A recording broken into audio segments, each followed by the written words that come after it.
Finding the midpoint of a line segment.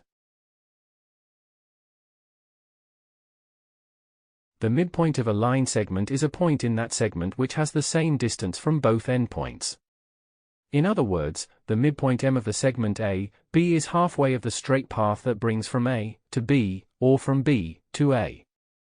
When trying to find the midpoint of a line segment A, B, it is better to make it express in two different equations, according to the two main directions.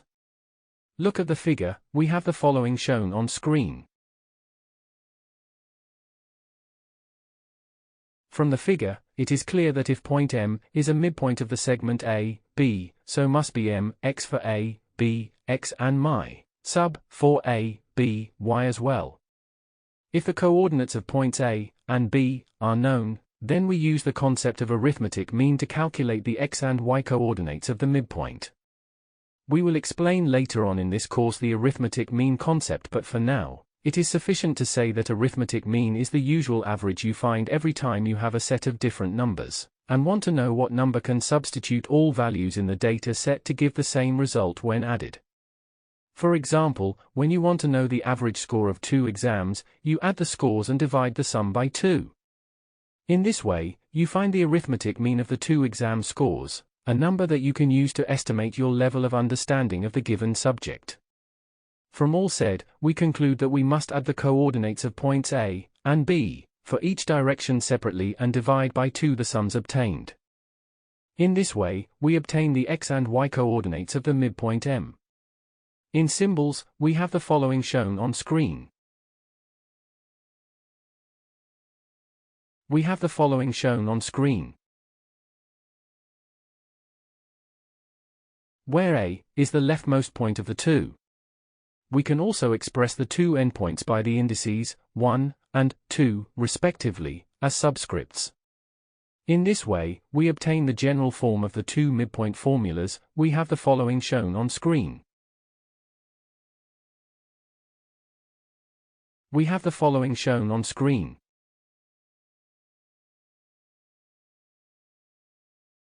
Example.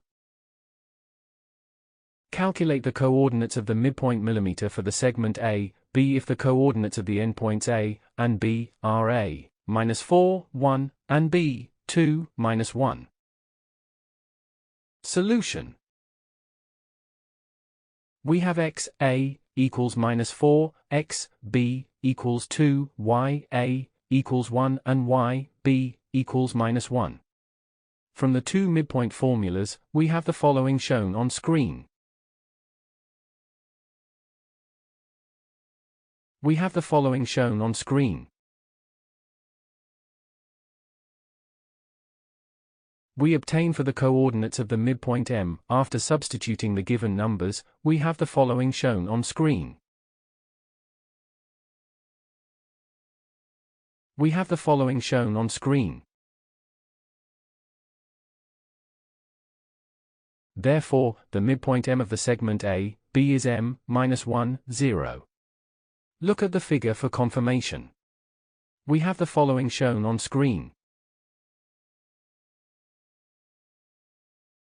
What is the importance of the midpoint of a segment?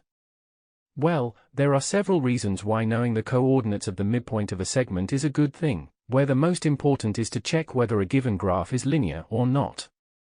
For example, we may face a marginal part of a parabola produced by a quadratic graph that at the first sight looks linear, but it isn't instead. For example, in the figure, we have the following shown on screen. The part of the graph inside the square looks very close to a straight line. Thus, we can find the coordinates of the midpoint of the supposed segment AB that extends from the leftmost part of the highlighted graph A, 4, 1.6, to the rightmost one B, 6, 3.6. Thus, using the equations of the midpoint M of a line segment, we have the following shown on screen. We have the following shown on screen. We have the following shown on screen. However, we see that the supposed midpoint m, 5, 2.6, is not on the graph, but slightly it, as shown in the figure. We have the following shown on screen. We obtain after substituting the known values. We have the following shown on screen. This means M is not a midpoint of A, B, and consequently, A, B is not a line segment. This means the graph is not linear. That is all for lesson 14.5.3. To continue this tutorial, please watch 14.5.4, calculating the length of a line segment. Thank you for watching. Make sure to like and subscribe to keep up to date with new videos. For more information, calculators, and tutorials, please visit www.icalculator.com.